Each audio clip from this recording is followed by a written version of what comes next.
Alhamdulillahirabbil alamin. Innal hamdalillahi nahmaduhu wa nasta'inuhu wa nastaghfiruh wa na'udzu billahi min syururi anfusina wa min sayyiati a'malina. May yahdihillahu fala mudhillalah wa may yudlilhu fala hadiyalah. Asyhadu an la ilaha illallah wahdahu la syarikalah wa asyhadu anna Muhammadan abduhu wa rasuluh la nabiyya ba'dah. Assalamualaikum warahmatullahi wabarakatuh. Alhamdulillah. Segala puji bagi Allah Subhanahu wa taala yang sudah mengizinkan kita bertemu ya di forum online ini. Salam kenal Mbak Ayu, Mbak Kumiko, Mbak Nisa ya, lalu kemudian ada Mbak Sheila, Umu Abrizam, ada Mbak Yati, Mbak Imroatus ya, Mbak Iis. Mudah-mudahan kebersamaan kita di pagi hari ini menjadi salah satu jalan kita menjadi hamba Allah Subhanahu wa taala yang lebih baik lagi. Ini saya mohon maaf, saya nggak bisa full screen ya, karena udah beberapa kali coba full screen malah kemudian error. Karena ini kayak saya baru install ulang OS di laptop, jadi masih menyesuaikan ini dengan OS yang baru ya. Jadi mohon maaf kita pakai slide-nya pakai begini gitu ya, insya Allah. Nggak masalah Teh.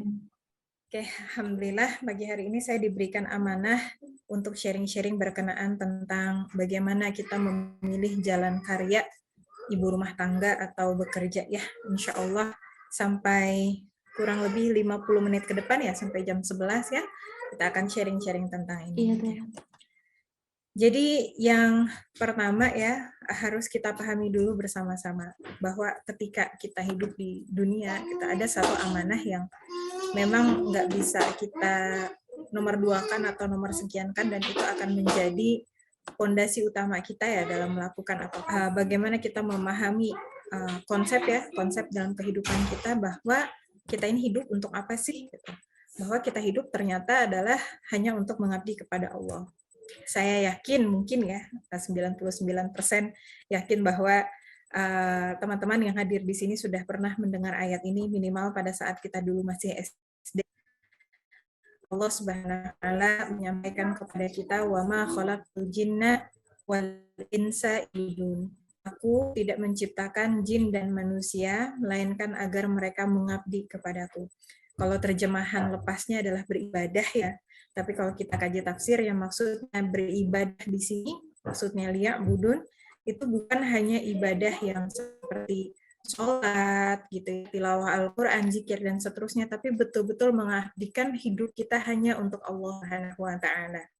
Di dalam Quran Surah Al-An'am, ayat 162, Allah Subhanahu wa Ta'ala juga menyampaikan kepada kita, gitu ya, yang artinya, katakanlah Muhammad, inna sholati, sesungguhnya sholatku, wa nusuki, dan ibadahku, wa nusuki wa mahyaya wa mamati lillahi rabbil alamin.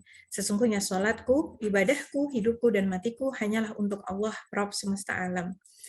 Coba sejenak kita renungi ya, bahwa dari ujung rambut sampai dengan ujung kaki, untuk setiap detik yang kita punya, menit yang kita punya, untuk setiap udara yang kita hirup, untuk setiap makanan yang kita makan, air yang kemudian kita minum, untuk setiap kebersamaan yang kita miliki bersama dengan keluarga, suami, anak, kalau ada yang sudah punya anak di sini gitu ya, untuk setiap ilmu yang kita miliki, semuanya punya tujuan yang sama.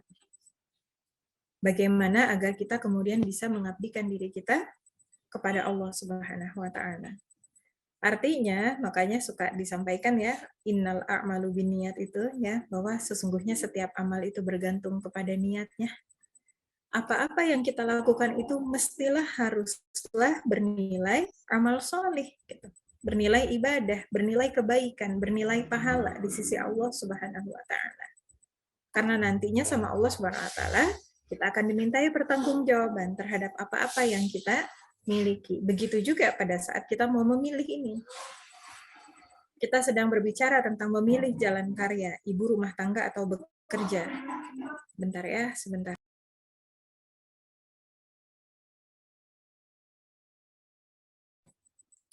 Yang terpenting bukan apakah kita menjadi ibu rumah tangga atau bekerja.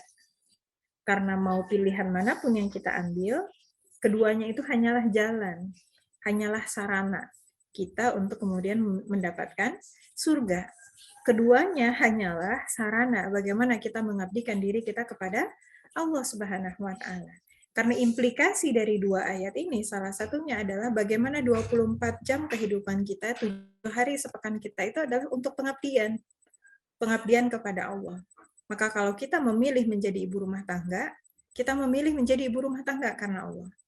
Jika kita memilih menjadi ibu bekerja, kita pun memilih menjadi ibu bekerja karena Allah Subhanahu wa taala. Lalu bagaimana cara milihnya? Gitu ya. Nanti insya Allah akan kita bahas. Yang kedua, kita juga harus memahami ya konsep dalam kehidupan kita tentang pentingnya menjaga amanah. Ya. Kalau tadi pengabdian ya, salah satu bentuk pengabdian itu bagaimana kita menjaga amanah yang Allah Subhanahu wa taala sudah berikan kepada kita. Balasannya apa? Kata Allah Subhanahu wa taala, balasannya surga. Bukan surga biasa tapi surga Firdaus. Walaupun ini hanya sebagian dari berbagai ciri-ciri yang lain ya tentang orang-orang mukmin. Di dalam Quran surah Al-Mu'minun ayat 8 sampai 11 Allah Subhanahu wa taala menyampaikan kepada kita.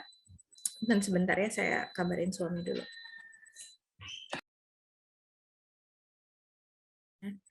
Kata Allah Subhanahu wa taala yang artinya dan sungguh beruntung orang-orang yang memelihara amanat-amanat dan janjinya serta orang yang memelihara salatnya, mereka itulah orang yang akan mewarisi, yakni yang akan mewarisi surga Firdaus, mereka kekal di dalamnya.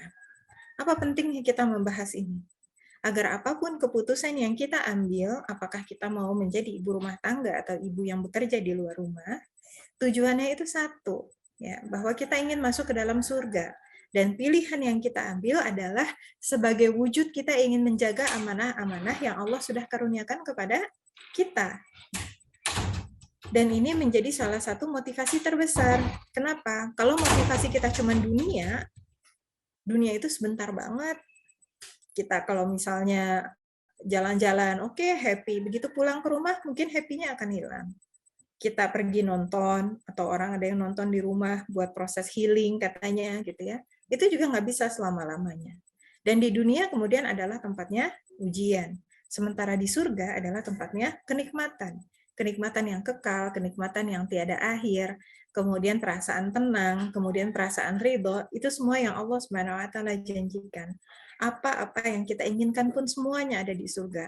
Maka kita pun merasakan bahwa apapun pilihan yang kita ambil, itu adalah wujud kita menjalankan amanah-amanah dari Allah Subhanahu wa taala yang tujuannya adalah supaya kita bisa masuk ke dalam surga.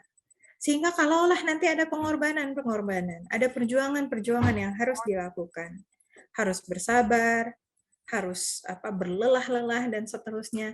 Semua itu dilakukan dengan harapan apa? Ya Allah, mudah-mudahan akan mendapatkan surga. Makanya saya sering sampaikan gitu ya, di atas segala cita ada surga Allah dan ridhonya sebagai cita termulia. Kita bisa bikin cita-cita, kita bisa bikin targetan dan seterusnya begitu ya. Tetapi tujuan dari segala cita-cita itu adalah bagaimana kita bisa masuk ke dalam surga dan juga ridhonya. Berikutnya. Ya. Lalu dari ibu rumah tangga dan ibu bekerja tadi mana yang kemudian paling mulia? Kan katanya tadi kita mau masuk surga. Katanya tadi kita mau mengabdikan diri kita kepada Allah Subhanahu wa taala. Allah Subhanahu wa taala memberikan jawabannya. Apa kata Allah Subhanahu wa taala di dalam Quran surah Al-Hujurat ayat 13? Sesungguhnya yang paling mulia di antara kamu di sisi Allah ialah orang yang paling bertakwa. Bahkan di sini Allah sampaikan dulu kepada kita, wahai manusia, sungguh kami telah menciptakan kamu. Ditutup pintunya saya, ditutup nak pintunya. Ini nanti keluar AC. Wahai manusia, sungguh kami telah menciptakan kamu dari seorang laki-laki dan seorang perempuan. Dari mulai awal diciptakan saja kita sudah berbeda. Kemudian kamu berbangsa-bangsa dan bersuku-suku agar kamu saling mengenal. Sesungguhnya yang paling mulia di antara kamu di sisi Allah ialah yang paling takwa. Jangankan antara ibu rumah tangga dan ibu bekerja, antara manusia antar saja, antara laki-laki dan perempuan saja, yang paling mulia itu adalah yang paling bertakwa. Sehingga tidak dilihat dari statusnya. Contoh misalnya, Apakah seorang presiden pasti lebih mulia dibandingkan rakyatnya? Belum tentu. Apakah seorang imam sholat, ya, yang kedudukannya merupakan seorang imam, maka dia lebih mulia dibanding makmumnya? Tentu saja tidak, belum tentu. Ya, dalam keluarga, apakah seorang suami lebih mulia dibandingkan istri? Belum tentu. Kemudian ketika kita punya anak, apakah seorang ibu lebih mulia dibandingkan anaknya? Belum tentu. Maka kemudian status kemuliaan seseorang hanya ditentukan, dalam tanda petik hanya, ya itu perkara besar, hanya ditentukan dengan ketakwaannya. Termasuk saya di forum ini. Di sini Allah yang mentakdirkan, saya yang menyampaikan. Tapi apakah di sisi Allah saya yang lebih mulia dibandingkan teman-teman yang hadir di sini? Belum tentu. Karena tidak ada yang mengetahui ketakwaan kita kecuali Allah Subhanahu wa taala, not even ourselves. Bahkan kita sendiri nggak tahu kan kadar ketakwaan kita. Ada gitu yang bisa mengukur kadar ketakwaannya gitu. Bahkan sekalipun kita sudah melakukan berbagai ibadah, kita nggak tahu apakah ibadah kita itu diterima atau tidak. Maka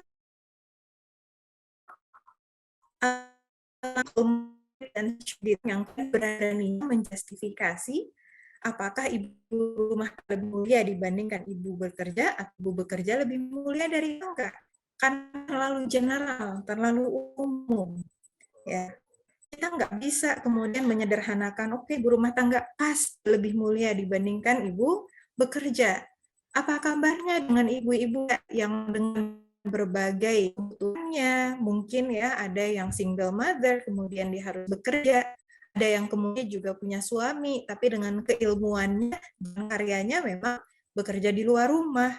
Lalu ketika pulang di rumah, boro-boro istirahat, dia langsung mendampingi anaknya, dia langsung ini, itu, dan seterusnya. Yang semuanya dia lakukan karena Allah, maka kemudian kedudukannya mulia di sisi Allah Subhanahu wa taala. Wah, kalau gitu ibu bekerja lebih baik dong teh daripada ibu rumah tangga. Nggak bisa juga begitu berani-beraninya kita mengatakan, oh ibu bekerja lebih mulia dibandingkan ibu rumah tangga karena mereka lebih banyak karyanya. Terus apa kabar dengan ibu rumah tangga?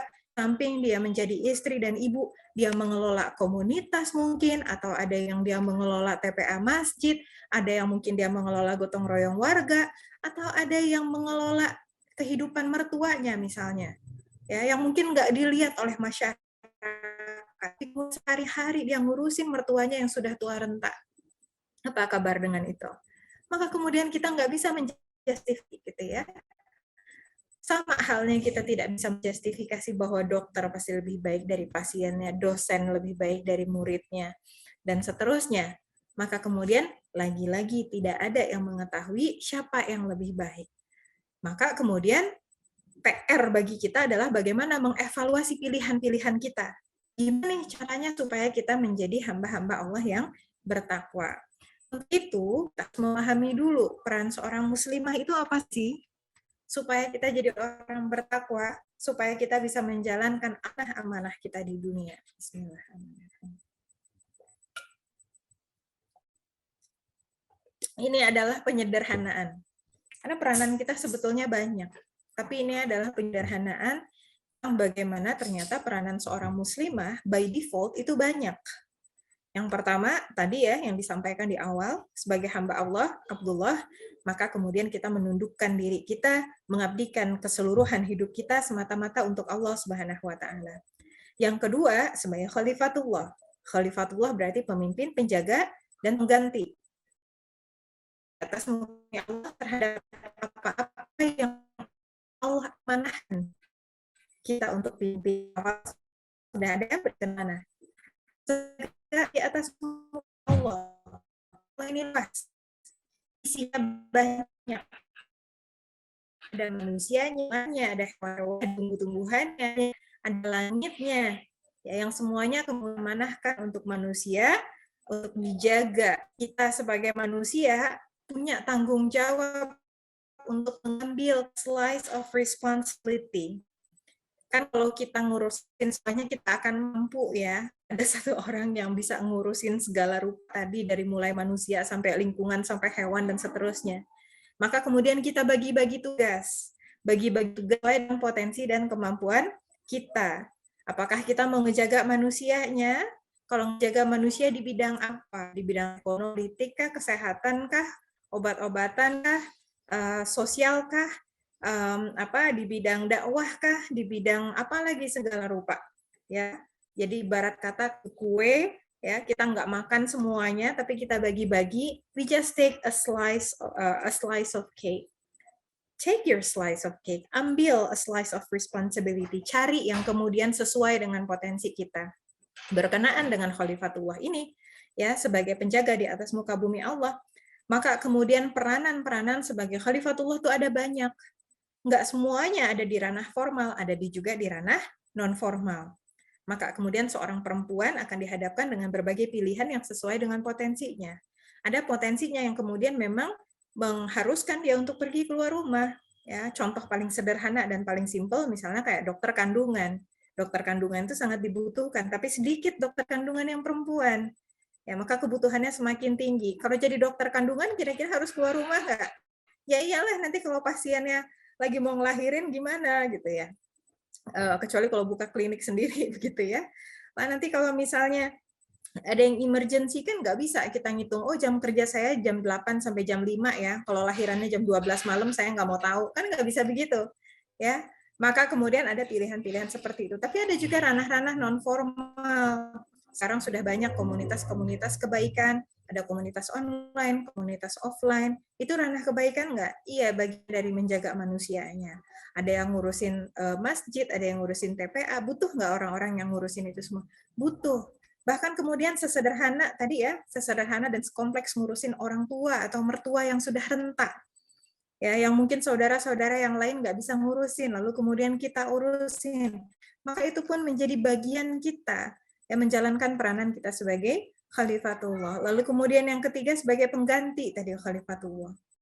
Ya, kata Ibnu Katsir sebagai pengganti bagaimana kita menggantikan generasi sebelum kita dan bagaimana kita mencetak generasi seterusnya, baik secara fisik maupun secara biologis maupun secara ideologis. Secara biologis kita mengandung, melahirkan, menyusui. Laki-laki secara biologis berarti dia menikah. Lalu kemudian dia bersama dengan istrinya berkomitmen untuk kemudian mendidik anak-anak, untuk membesarkan anak-anak. Secara ideologis berarti kita meneruskan risalah dari dakwah dari Rasulullah SAW kepada anak-anak kita. Maka ini peranan-peranan yang luar biasa. Akhirnya terlihat ya bahwa ternyata peranan seorang muslimah itu banyak sekali gitu ya. Ini baru yang minimal-minimalnya. Yang ketiga, orang muslimah juga memiliki peran sebagai penuntut ilmu. Bagaimana dia mau mengabdi kepada Allah, bagaimana dia ingin menjadi khalifatullah kalau dia nggak punya ilmunya. Apapun yang dia lakukan, dia butuh ilmunya.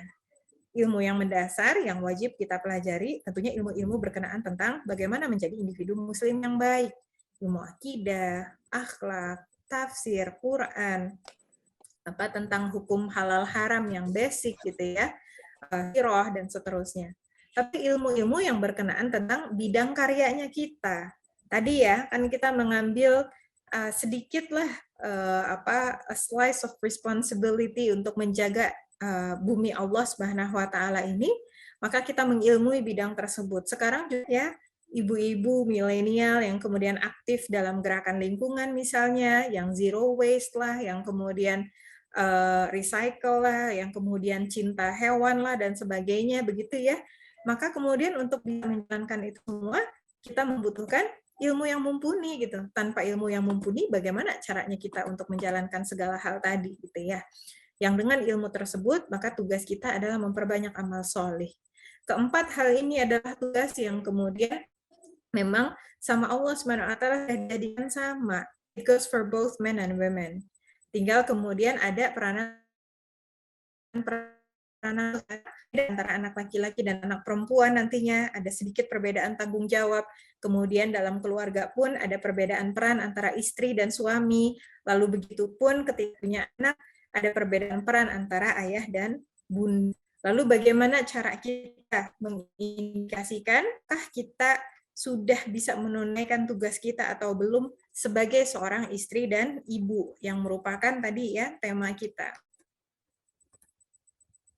Oke, ini yang pertama ya. Ini cara kita mengevaluasinya. Tugas kita sebagai istri dan ibu adalah kata Allah Subhanahu wa taala ini yang paling minimal banget Wahai orang-orang yang beriman, peliharalah dirimu dan keluargamu dari api neraka yang bahan bakarnya adalah manusia dan batu. Jadi pada saat kita sedang berpikir, apakah kita mau jadi ibu rumah tangga ataupun ibu yang bekerja di luar rumah, kita pikirkan, ini indikator utamanya dulu, apakah gitu ya, hal-hal yang kita butuhkan untuk mendidik keluarga kita sudah terpenuhi atau belum. Karena ini menjadi salah satu tanggung jawab yang utama. Ini adalah bentuk pengabdian kita kepada Allah, ini juga kemudian adalah bentuk pengabdian kita kepada sebagai seorang khalifatullah begitu ya, yang tadi disebutkan ya, kita sebagai pengganti, kita sebagai penjaga dan seterusnya. Maka ini bar minimumnya. Perempuan tadi ya punya tanggung jawab yang khusus sebagai istri dan bunda. Yang ini kemudian dia berbeda dengan laki-laki. Laki-laki dalam perkara ini salah satu yang harus mereka kerjakan apa? Bagaimana mencari nafkah dengan jalan yang halal dan thayyib.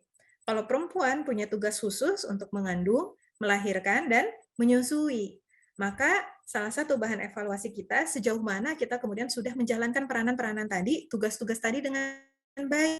Dengan baik artinya memastikan bahwa apa-apa yang kita lakukan kepada anak-anak kita atau kepada suami, karena dua-duanya tanggung jawab kita juga ya, itu semuanya mendekatkan kita ke dalam surga. Bukan hanya itu saja, tetapi pada saat kita menjalankan tanggung jawab kita, Allah Subhanahu wa taala kan tadi memberikan kita berbagai hal ya, ini perkara-perkara yang tadi. Kita juga tetap bisa menjalankan amanah-amanah yang lain gitu. Misalnya pada saat kita kemudian punya anak, kita mendidik anak, kita masih bisa beribadah dengan baik. Pada saat kita sudah punya anak, kita mendidik anak-anak kita mendidik suami kita juga masih ilmu. Maka itu kemudian kita coba evaluasi. Setelah kita evaluasi dan ternyata oh Masya Allah, Alhamdulillah bisa begitu ya, maka kemudian baru kita kembangkan lagi diri kita atau coba di-expand lagi ya evaluasi kita, apalagi yang bisa saya lakukan. Karena tadi peranannya banyak ya, mau jadi khalifatullah, mau memperbanyak amal soli dan seterusnya. Maka kemudian kita membutuhkan ilmu, tadi sempat dimention.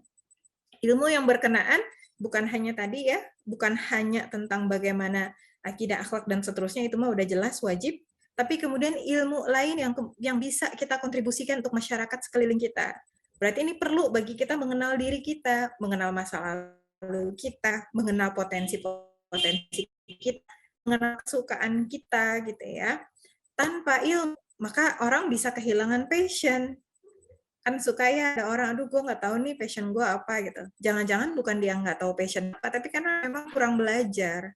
Akhirnya dia nggak tahu kesukaan dia yang mana gitu. Karena hari-hari gitu ya, sedikit sekali ilmu yang dipelajari sehingga dia nggak tahu ketertarikannya apa. Atau misalnya gitu, ada yang kemudian nggak tahu selain tadi ya, nggak tahu potensinya apa. Oh iya, karena ilmu nggak punya peluang rasanya, nggak punya peluang karya. Oh ternyata ilmu-ilmu yang sudah dia miliki itu nggak dia amalkan, nggak dicari peluangnya apa gitu ya. Jadi cuma nunggu aja terus kayak gitu ya. Jelas aja akhirnya menjadi minim gitu. Maka kemudian dari setelah tadi kita mengevaluasi keluarga dan kita ingin menambah amal-amal solih kita, maka harus diiringi dengan ilmu. Agar pada saat kita mengambil keputusan, itu keputusan yang berdasarkan ilmu, bukan asa-asa. Ya, asa-asa tuh kayak yang, oh kayaknya kayak gini lebih enak deh, oh kayaknya kayak gitu lebih enak deh. Bukan yang seperti itu, gitu ya.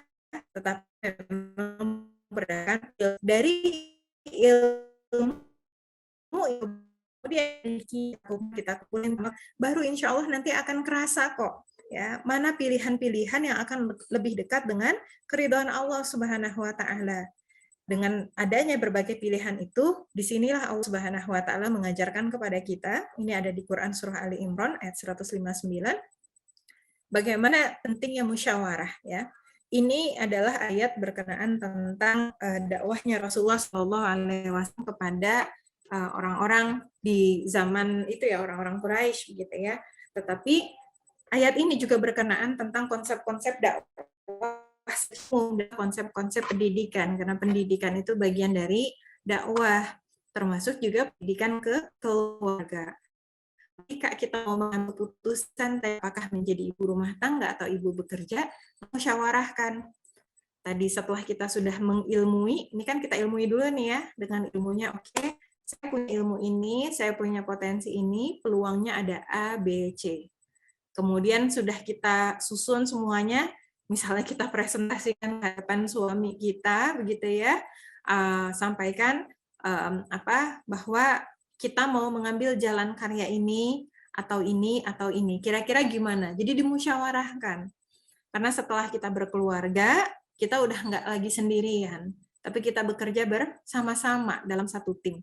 Apa saja yang harus kita pertimbangkan pada saat kita ingin memilih jalan karya? Yang pertama sudah jelas ridho suami ya, ridho suami. Artinya bukan hanya sekedar izin, tapi kalau izin tuh ya bolehlah, tapi belum tentu ridho, belum tentu dia senang.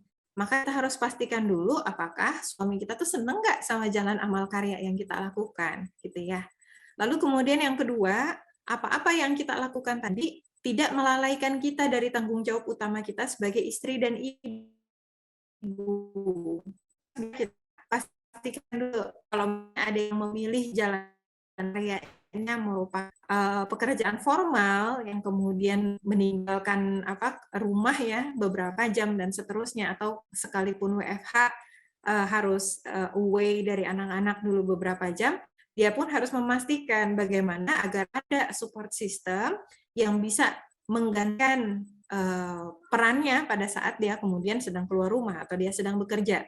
Termasuk juga bidang non formal, kan sekarang banyak ya jalan-jalan amal bidang-bidang formal begitu ya, aktivitas sosial maupun aktivitas lingkungan dan aktivitas keagamaan.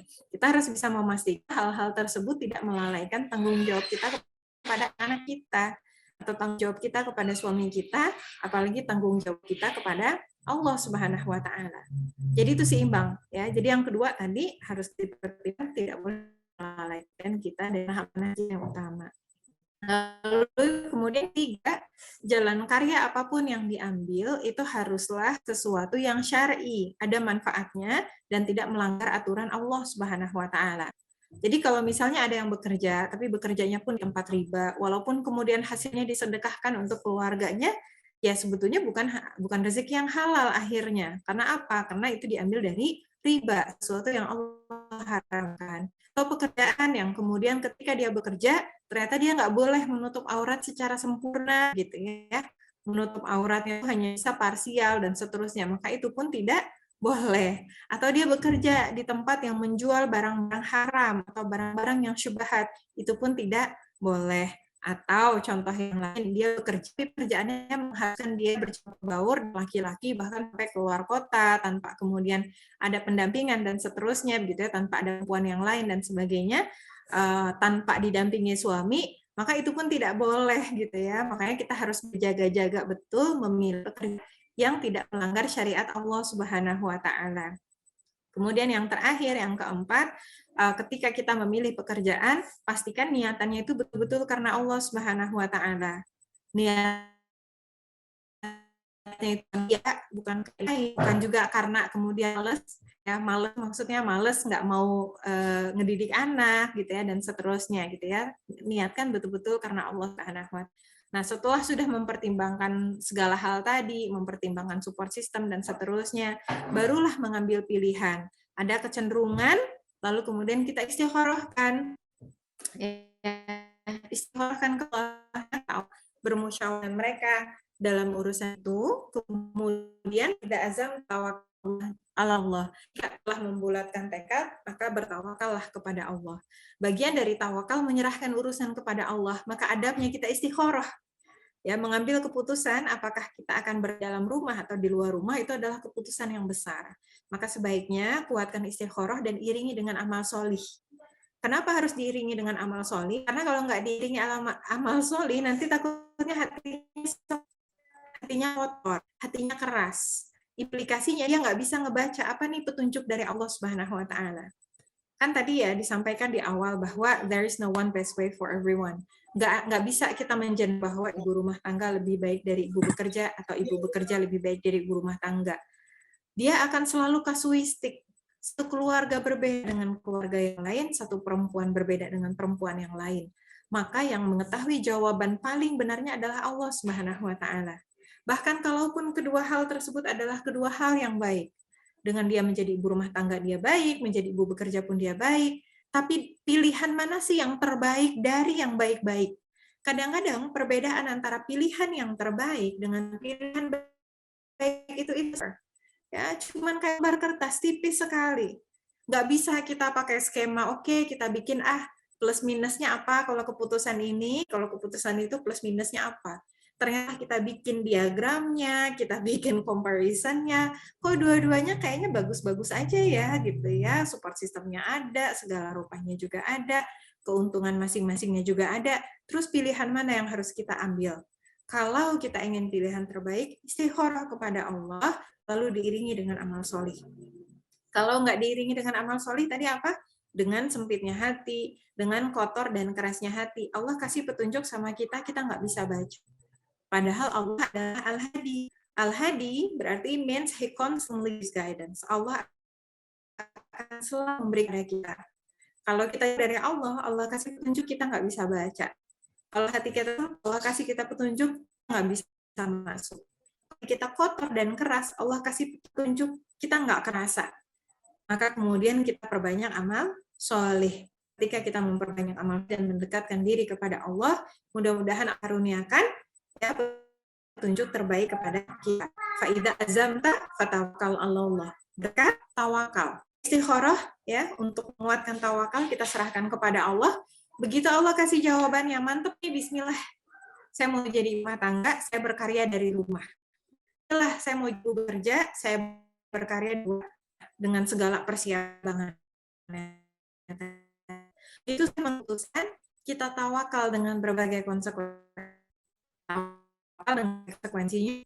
Apapun pilihan yang kita ambil, pasti kan ada ujiannya. Apapun yang kita ambil, pasti akan ada tantangan. Apapun pilihan yang ambil, pasti ada perjuangannya. Jadi, kalau kita sudah mengambil keputusan, jangan sampai keluar dari lisan kita, coba aja kalau dulu saya. Coba,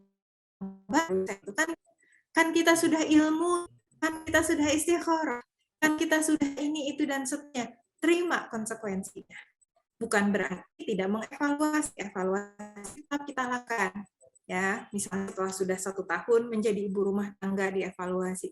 Gimana nih evaluasinya kira-kira bisa optimal nggak ilmunya, karyanya, anak-anak, dan seterusnya. Optimal nggak gitu kan ya. Kalau nggak optimal, coba kita revisit lagi yuk, gini-gini, dan seterusnya. Begitu juga yang menjadi ibu kira-kira setelah sudah 1 tahun bekerja, gimana nih? Optimal nggak ya dalam mendidik anak, dalam mengembangkan karya, ilmu, dan seterusnya, dalam ibadah kepada Allah. Optimal nggak? Kalau kemudian nggak optimal, berarti kita revisit lagi. Gimana nih cara mengoptimalkannya? Lalu kemudian musyawarahkan lagi. Setelah musyawarahkan, diistikharahkan lagi. Setelah istikharah kemudian menguatkan tekad, tawakal lagi. Gitu ya. Dan alur itu akan berputar terus gitu ya. Berputar artinya bukan berarti ketika kita ngambil keputusan saat ini, maka kita nggak boleh bergeser lagi. Banyak kan yang awalnya ibu bekerja lalu kemudian menjadi ibu rumah tangga. Sebaliknya ada yang awalnya ibu rumah tangga lalu kemudian dia menjadi ibu bekerja. Masing-masing orang akan berbeda jalannya. Masing-masing momentum yang berbeda juga. Masing-masing orang punya jalan, potensi, peluang, karya, support system, anggaran, tipe suami, tipe orang tua, tipe mertua yang berbeda-beda. Sehingga nggak bisa kita samakan. Akselerasi atau kemarin habis happening tahun baru kan banyak muhasabah gitu ya. Dan seterusnya muhasabah itu berterusan gitu ya, dan kita serahkan segala hasilnya kepada Allah Subhanahu wa taala. Apakah setelah kita membulatkan tekad, ngambil keputusan, satu bagian dari evaluasi kita, apakah ketika setelah kita membuat keputusan tadi, kita sudah optimal belum? Kita udah produktif belum? Misalnya gitu ya, kalau yang ibu produktif, mau berkarya apa-apa susah. Yang ibu bekerja, saya ngerasa nggak bisa ngedidik anak dengan baik karena waktunya sedikit ini, itu, dan seterusnya. Dengan segala keluhan-keluhan tadi, coba dievaluasi. Apakah betul sudah dilakukan secara optimal? Optimal itu salah satu standar ukurnya adalah dari waktu. Apakah betul setiap waktu yang Allah berikan itu dioptimalkan dalam kebaikan untuk ibu kita ketika pulang ke rumah? Apakah betul setelah sudah pulang ke rumah dioptimalkan untuk anak-anak atau di rumah, banyakkan nonton, banyakkan link, banyakkan mager, dan terusnya. Begitu juga yang ibu rumah tangga yang merasa dia tidak optimal, tidak produktif. Apakah betul selain mendampingi suami dan mendidik anak-anak, sisa keseluruhan waktunya dioptimalkan untuk menuntut ilmu, untuk mencari peluang karya, atau ternyata lebih banyak diisi dengan tiduran, nongkrong, nonton drama, scrolling, dan seterusnya. Itu salah satu bahan evaluasi kita, gitu ya. Yang satu tadi evaluasi dalam bab waktu. Sejauh mana kita sudah produktif dalam menjalankan, mengisi waktu-waktu kita dengan amal solih. Yang kedua, yang harus dievaluasi berkenaan dengan waktu juga adalah skala prioritas. Apakah kita sudah mengatur skala prioritas kita dengan baik? Misal gitu ya, baik ibu rumah tangga maupun ibu bekerja mengeluh sama, susah banget mau beribadah kepada Allah. Padahal ibadah itu harusnya menjadi yang prioritas. Begitu waktu sholat, kita sholat. Setiap hari harus dialokasikan waktu untuk Al-Quran. Ada waktu untuk zikir, ada waktu untuk tahajud, waktu untuk itu dan seterusnya. Sudah prioritas atau belum? Untuk ibu rumah tangga, begitu anak-anak sudah selesai, suami sudah selesai, prioritasnya apa? Tadi misalnya dia mau menuntut ilmu, dia mau mencari peluang-peluang amal solih, karya, dan seterusnya. Itu yang prioritas. Disusun lagi dengan support system yang begini, yang prioritasnya apa. Juga ibu bekerja pada saat bersama dengan anak-anak. Aktivitas membersamai anak-anak itu banyak. Cari tasnya mana. Gitu ya. Misalnya ada yang banget sama anak gitu. Pulangnya biasanya jam 7 atau jam setengah 8, ketemu anak mungkin cuma 1 jam dari hari Senin sampai hari Jumat. Berarti yang prioritasnya apa? Prioritasnya menakit, menjaga kebersamaan. Kalau ngebantu ngerjain PR mungkin bisa dibantu sama kakak pendamping atau sama guru lesnya, seterusnya. Itu yang prioritas. Sehingga kemudian bonding dengan anak tuh kejaga dengan baik. Itu contoh. Ya, maka kemudian bagian evaluasi adalah skala prioritas. Nah, ketika ini dijalankan, baik pilihan menjadi ibu rumah tangga maupun menjadi ibu yang bekerja di luar rumah, kehidupannya itu sama, selalu diisi dengan amal-amal solih. Sebagaimana yang Allah Subhanahu wa taala sampaikan maka apabila engkau telah selesai dari suatu urusan, tetaplah bersungguh-sungguh untuk urusan yang lain, dan hanya kepada Tuhanmu lah engkau berharap. Maka kehidupan seorang ibu, seorang muslimah, seorang muslim, tidaklah kecuali dari satu amal kepada amal yang lain, dari suatu pahala kepada pahala yang lain. Walaupun menjadi produktif, terlepas bagaimana orang melihat, gitu ya. Bukan hanya mengisi waktu dengan baik, dengan skala prioritas yang baik, tapi karakteristik yang bertakwa, menjalankan amanah, dan kemudian bisa menjadi hamba yang mulia di sisi Allah Subhanahu wa Ta'ala, kita juga mengerjakannya juga harus dengan optimal. Silahkan. Kata Allah, alladzi khalaqal mauta wal hayata liyabluwakum ayyukum ahsanu amala. Dialah yang menciptakan mati dan hidup untuk menguji kamu siapa yang paling ahsan amalnya. Bismillah. Apa sih maksudnya siapa yang paling ahsan amalnya? Ihsan adalah suatu sifat di mana kita menyadari bahwa Allah selalu menilai kita, Allah akan menilai amal kita dan memberikan balasan amal-amal. Maka hasil dari amalan yang ihsan adalah amalan yang dilakukan dengan seoptimal mungkin, dengan ilmu sebaik mungkin, akhirnya dia melakukan amalan yang itqan, atau bahasa Indonesia sederhananya adalah profesional. Dia jadi guru terbaik. Dia ngajarin anaknya baca, dia akan memberikan pengajaran terbaik. Dia sama suaminya, dia akan menjadi istri terbaik. Pada saat dia kantor, kalau dia bekerja, dia akan menjadi karyawan terbaik, manajer terbaik, direktur terbaik, dokter terbaik, engineer terbaik. Kalau dia aktif di kegiatan sosial, komunitas, dan seterusnya, maka dia pun akan menjadi pengelola terbaik, dan seterusnya. Apapun yang kita memberikan, malah sebaik-baik amal. Maka kalau sudah begitu, peduli deh orang melihat amal kita atau enggak. Yang terpenting tadi apa? Allah Subhanahu wa taala berikan keridhoannya. Ingat di slide awal, di atas cita ada surga dan ridha Allah Subhanahu wa taala sebagai cita termulia. Dari segala targetan kita, cita-cita kita yang kita tuju apa? Ridha Allah Subhanahu wa taala.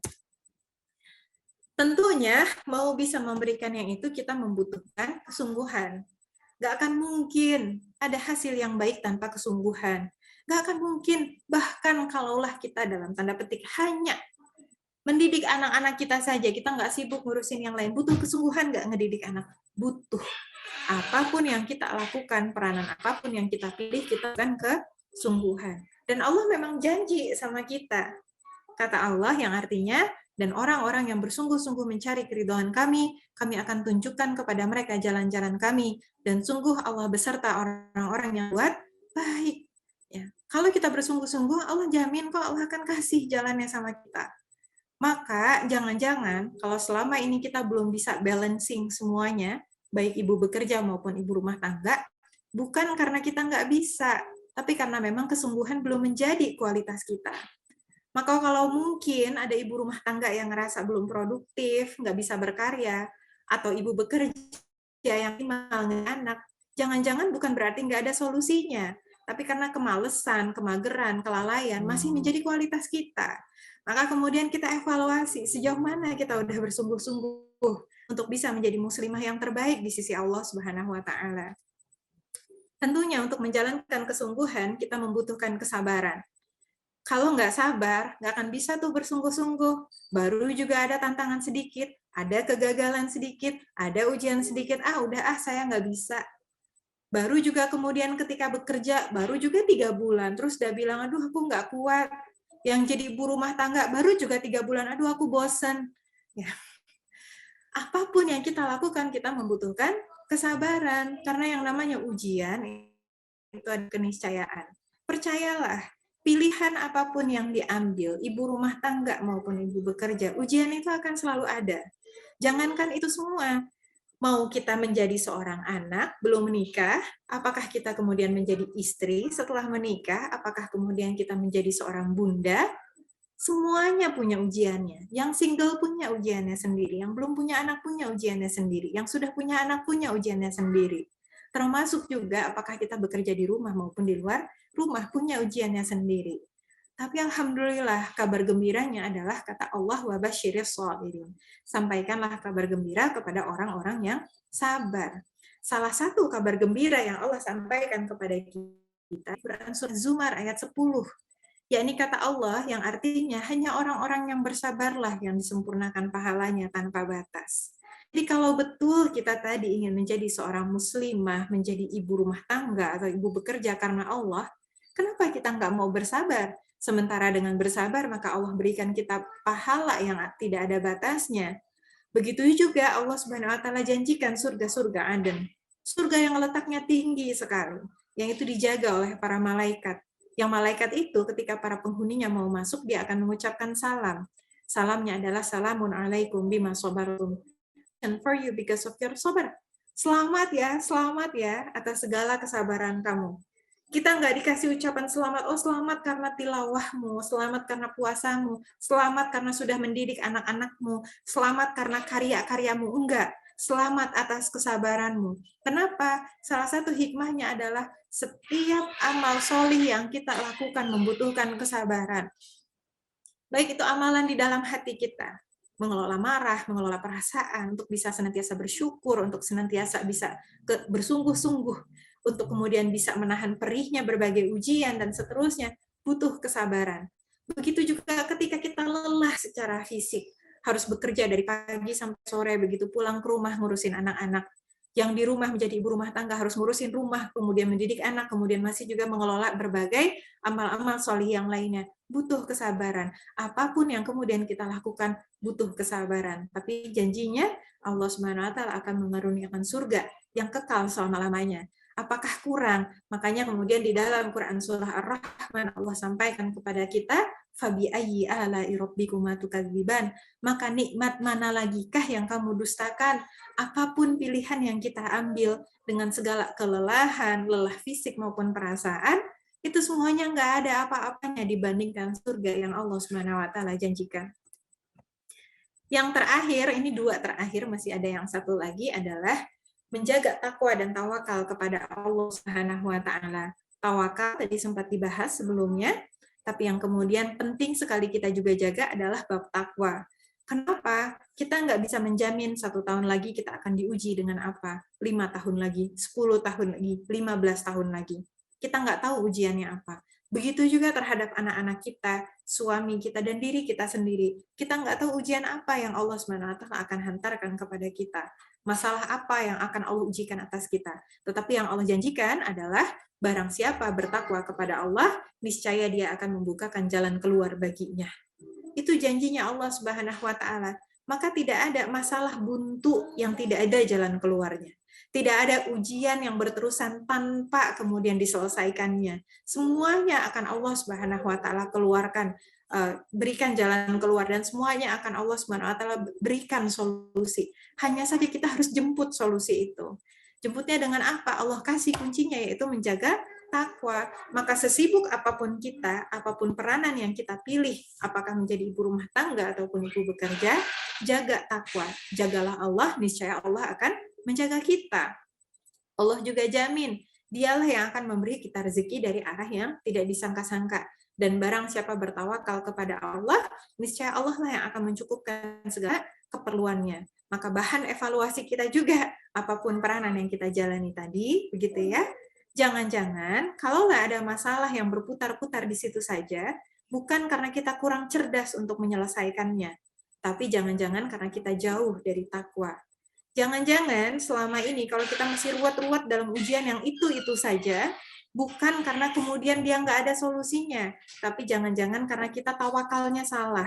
Misalnya masalah ekonomi, tawakalnya sama suami, tawakalnya sama gaji, tawakalnya sama pekerjaan. Harusnya kita tawakal kepada Allah Subhanahu wa taala. Ngelihat anak, jangan tawakal sama sekolah, jangan tawakal sama guru, tawakal sama diri kita sendiri, tawakal sama metode, sama buku, sama fasilitas, dan seterusnya. Tawakal kepada Allah Subhanahu wa taala. Karena Allah Subhanahu wa taala yang menggenggam segala kehidupan kita. Yang terakhir, siapalah kita tanpa kekuatan dari Allah Subhanahu wa taala? Usaha kita akan selalu terbatas, maka kita meminta kepada Allah yang kuasa dan rahmatnya tanpa batas. Sebagaimana janji Allah Subhanahu wa taala di dalam Quran surah Al-Baqarah ayat 186,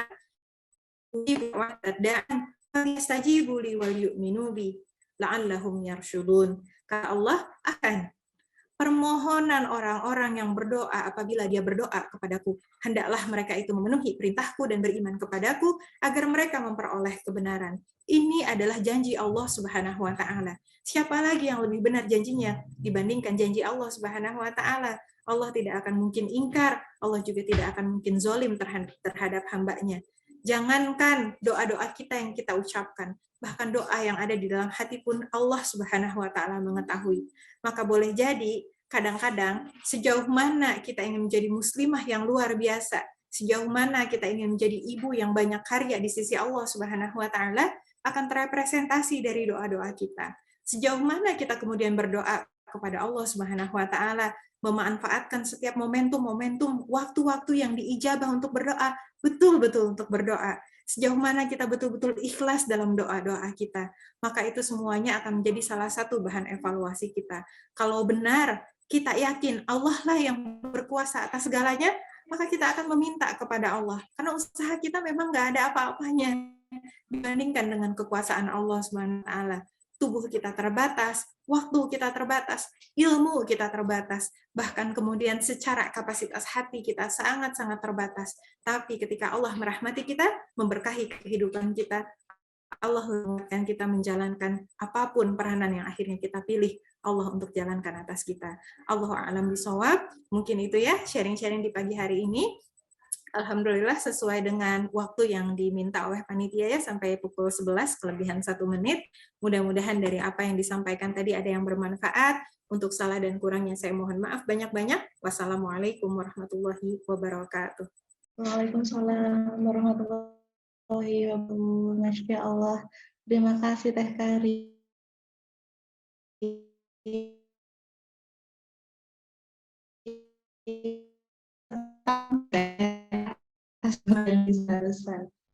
Baik, kita buka sesi tanya jawab ya Teh. Anak-anak masih kondusif ya Teh di sana? Baik, kita persilahkan untuk rekan-rekan yang ingin bertanya, ingin sharing, bisa menuliskan di kolom chat atau mengaktifkan fitur raise hand. Silakan.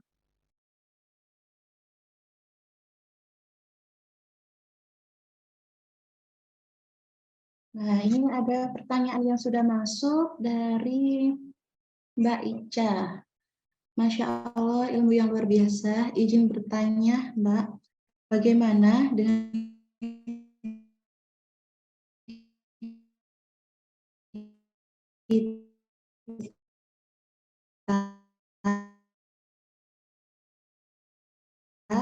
kita di depannya jika kita sudah siap mandiri secara finansial? Bagaimana Teh menurut pandangan Teh Karin? Bisa langsung dijawab ya Teh ya? Langsung aja, takut keburu lupa. Iya bisa. Iya, Iya. silakan Teh. Jadi yang pertama, kembali lagi kepada materi ya, yang tadi disampaikan. Tawakal kita atas apapun itu urusannya adalah kepada Allah Subhanahu wa Ta'ala. Termasuk juga dalam bab rezeki. Apakah bisa menjamin para perempuan yang bekerja itu rezekinya pasti lebih besar dibandingkan orang-orang yang para perempuan yang menjadi ibu rumah tangga? Bisa menjamin. Belum lagi masalah keberkahan. Sehingga kalau memang sudah mengambil keputusan menjadi ibu rumah tangga, selain dari tadi ya mencari aktivitas-aktivitas untuk produktif dalam karya ya, lalu kemudian bagaimana juga mengelola keuangan dengan baik. Kadang-kadang gitu ya, masalah-masalah ekonomi yang terjadi dalam rumah tangga itu bukan karena gaji suami kurang, tetapi karena pengelolaan keuangan yang memang kurang bijaksana. Jadi PR-nya tadi ya, sesuai disampaikan di materi. Berarti bagaimana kemudian mempelajari pengelolaan keuangan keluarga itu seperti apa. Artinya dengan gaji suami yang sekian-sekian atau pemasukan yang lainnya, bagaimana agar kemudian keluarga itu bisa mengkonsumsi makanan yang halal dan thayyib, lalu kemudian kebutuhan-kebutuhan terpenuhi, tapi juga kemudian bisa mengalokasikan untuk tabungan, untuk persiapan haji atau umroh, begitu juga untuk pendidikan, begitu juga dana cadangan. Dan berkenaan tentang tabungan dan dana cadangan ini kan sudah dibahas ya dalam keuangan-keuangan syariah, hanya saja saya bukan ahlinya begitu ya, tapi dari berbagai seminar atau workshop atau kemudian kelas-kelas keuangan syariah atau pengelolaan keuangan keluarga syariah itu berkenaan pentingnya kita mempersiapkan dana cadangan jaga, begitu juga investasi yang itu akan membutuhkan ilmu. Kayak saya suka ditanya, teteh investasi nggak? Saya investasi, kenapa? Masih pertama secara dana memang belum sampai, tapi yang kedua ilmunya saya masih kurang, ini masih nyicil. Saya sama keluarga sekarang juga masih nyicil mempelajari ilmu-ilmu berkenaan tentang investasi. Balik lagi ke materi ya, apa-apa yang kita lakukan itu harus betul-betul kita pelajari. Jangan sampai nanti saya ngambil quote dari Teh Yuria Cleopatra ya, kan waktu itu kemarin memang emas sempat turun ya harganya ya. Terus ada yang komen langsung, katanya emas investasi syar'i pasti untung. Itu ada ilmunya kalau investasi emas itu dalam keadaan seperti apa dan sebagainya gitu ya dan sebagainya.